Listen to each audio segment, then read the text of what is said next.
За сайн байцгаана хүмүүстээ. Өнөөдрийнхөө хичээлээр тоглолтын төрсийн талбай бол.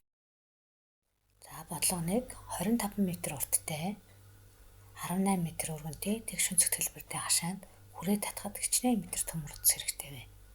За төрсөө зуръя. Хэмжээгээ тавиарай. За хүрээг татхад гэж байгаа учраас төрсийнхээ хүрээний уртыг олно гэсэн үг тийм ээ. За хүрээний уртыг олохдоо урт өргөн 2-оор үржүүлж болдог. За урдлыг гүйцэтгээд шалгаарай.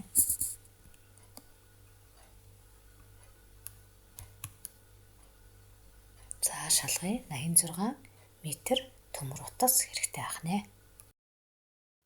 За бодлого 2.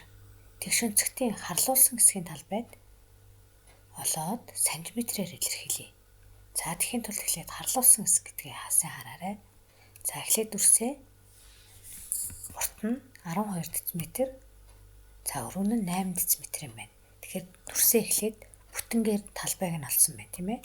Урт өргөн 2-оор үржүүлээд за тэгээд тухайн төрсөө 2 тэнцвэр хэсэгт хуваагаад дахин хуваасан байна. За ингэвэл нөгөө харлуулсан хэсэг маань хэдийн хэсэг нь харлсан бэ гэдг нь харагдах нь байна. Тухайн төрсийн дөрөвний нисгийг нь харлуулсан хэсэг байх нь байна. Тэгвэл нийт талбайгийнхаа 4/1 нь тэгвэл харлуулсан хэсгийн маань талбай болж хувирна тийм ээ. Тэгэхээр 96-гаа 4-тэй хувааж 1-ээр үржүүлж харлсан хэсгийн маань талбай олдох нэ. За дараагийн төрсийг ажиглая. За сантиметрээр илэрхийлэх гэсэн учраас 1 дм-т 10 см байдаг учраас 10-аар үржүүлээд 240 см квадрат талбайтай байна. За дараагийн төрсийн харлуулсан хэсгийн талбайг олцгоё. За тэхийн тулд тухайн төрсний хэмжээ нөгөөгдсөн байна. За талбай нэг эхлээд олно. Бүтэн төрсөөрөө талбайгаа олно. За харлуулсан хэсэг маань 2/1 хэсэг нь харлуулсан учраас талбайгаа 2-т хувааж өгнө. За тэгээд сантиметрээр илэрхийлэх учраас 1 дм-т 10 см байдаг учраас 10-аар үржүүлээ 240 см квадрат гарах нэ. За дараагийн бодлого тэгш өнцгтийн харлуулсан хэсгийн талбайг олоод сантиметрээр илэрхийлье. За бүтэн талбайны маань бүтэн төрсийн маань талбай нь мэдэгдэж байна. За 8 дм 12 юм бол 2/1 хэсгийг нь харлуулсан байна. За тэгвэл нийт талбайгаа 2-той хуваагаад за сантиметрээр илэрхийлэх учраас 10-аар үржүүлж болох нь. За дараагийн төрсийг ажиглаарай. За урт нь 10 м, өргөн нь 4 м. За тэр будагдаагүй хэсгийг 2 м байна. За тэгэхээр тэгш өнцгтийн будсан хэсгийн талбайг олохын тулд эхлээд бүтэн талбайгаа олъё тийм ээ. 10 м-ээр 4 м-ээр үржүүлээд. За тэр 2/1 гэдэг маань тэгш өнцгтийн 2 хуваасны 1 нь байгаа учраас 2/1 хэсгээ олох нь байна. За тэндээсээ бүтэн талбайгаас 2 м. За дараах төрөл бүрийн тоглолттой цонхтой төрснүүд гэж нэрлэгддэг. Эдгээр төрсний хүрээний урт ба талбайг олох аргыг баттгаж тавьтыг.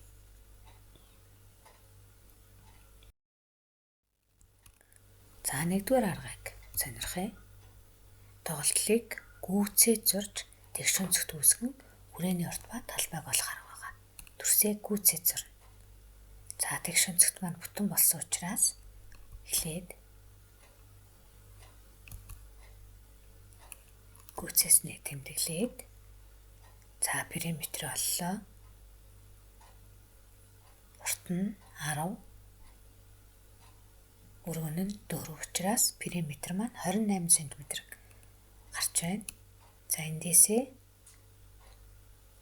талбайгаа оллоо, бүтэн талбайгаа. За одоо тэндээс гүйцээсэн төрснийхээ талбайг олоод нэг талбайнаас хасах юм бол тоглолттой төрсний маань талбай 32 см квадрат гарч байна. За хоёр дахь арга нь тухайн төрсөө хуваалтын аргаар бодох нь байна. За дүрсийг хувааж өгсөн байна. Хоёр дүрсийг тэгш өнцөгт болон квадрат дүрсүүдэд хуваана. Хуваасан дүрсүүдийн талбайг олоод нэмэхэд анхны дүрсийн талбай гарнаа. За тэгэхээр эхлээд S1 буюу хоёр хуваасан дүрснийхээ S1-ийн талбайг олъё. Дараа нь S2-ийн талбайг олоод хооронд нь нэмэх юм бол доголтой дүрсний маань талбай нь гарах нэ.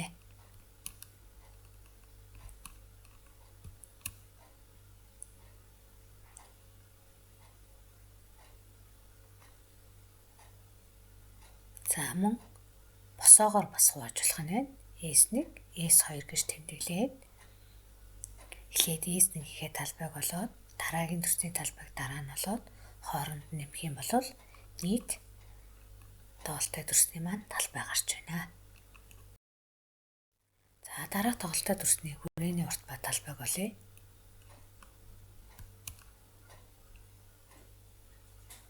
За дүрсээ сайн ажиглаарай. За эхний дүрсний нэгдүгээр аргаар олъё. Дүрсээ гүцэн зуръя.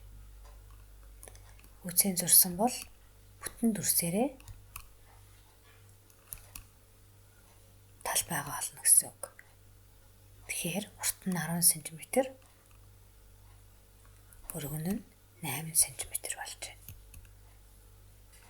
За периметрээ олохын тулд урт өргөн 2-оо нэмээд 2-оор үржүүлж болж байна. За бүтэн дүрснийхээ талбайг оллоо. За одоо гүйцээсэн дүрснийхээ талбайг оллоо. За хоёр дүрс гүйцээсэн учраас нийт талбайгаас хасаж өгөх нь. За тэгвэл 76 см квадрат гарч байна. За энэ дүрсээ ахаад хоёр дахь аргаар нь олъё. Тэхийн тулд хоёр дүрсэд хувааж өгөөд хоёр дүрснийхээ квадратыг олъё. S1, S2-оор тэмдэглэлээ. S1-ийн маань талбай нь 2,8-ийн 16 гарч байна. S2-ийн талбай 60 гарлаа. Хооронд нь нэмэх юм бол 76 см квадрат гарч байна. За 3 дахь аргаар нь олъё. За дүрсээ 3 хэсэгт хуваасан байна. За тэгээд тус бүрийн талбайг олоод хооронд нь нэмэх юм бол нийт доголтой дүрсийн маань талбай гарч байна.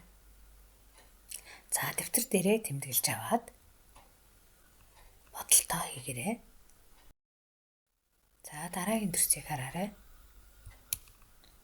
За түрүүний олсон аргаараа тоглолыг нь гүйцээд зураад тэгш өнцөгт үүсгээд хүрээний урт ба талбайг олох аргаараа олоорой.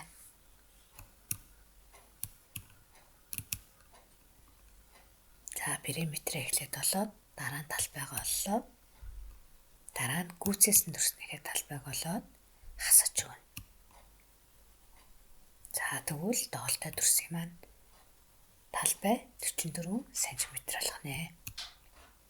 За дараагийн хоёр дахь арга нь дүрсээ хуваалтын аргаар олж байна.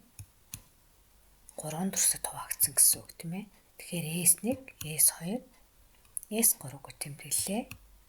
За тус бүрийнх нь талбайг одоо олно гэсэн үг. За 3 дүрсийнхээ талбайг олоод хооронд нь нэмж өгөх юм бол тоглолтой дүрсний маань талбай гарах нь байна. За дүрсийг тэгш өнцөгт болон квадрат дүрсүүдэд хуваана. Хуваасан дүрсийнхээ талбайг олоод хооронд нэмэх юм бол анхны дүрсийн талбай гарнаа. За доголыг гүйцээд зураад зөв тэгш өнцөгт үүсгэн тус бүрийн талбайг олох. За түрүүний олсон аргуудаа давхар санаад дагаад хийгээрэй.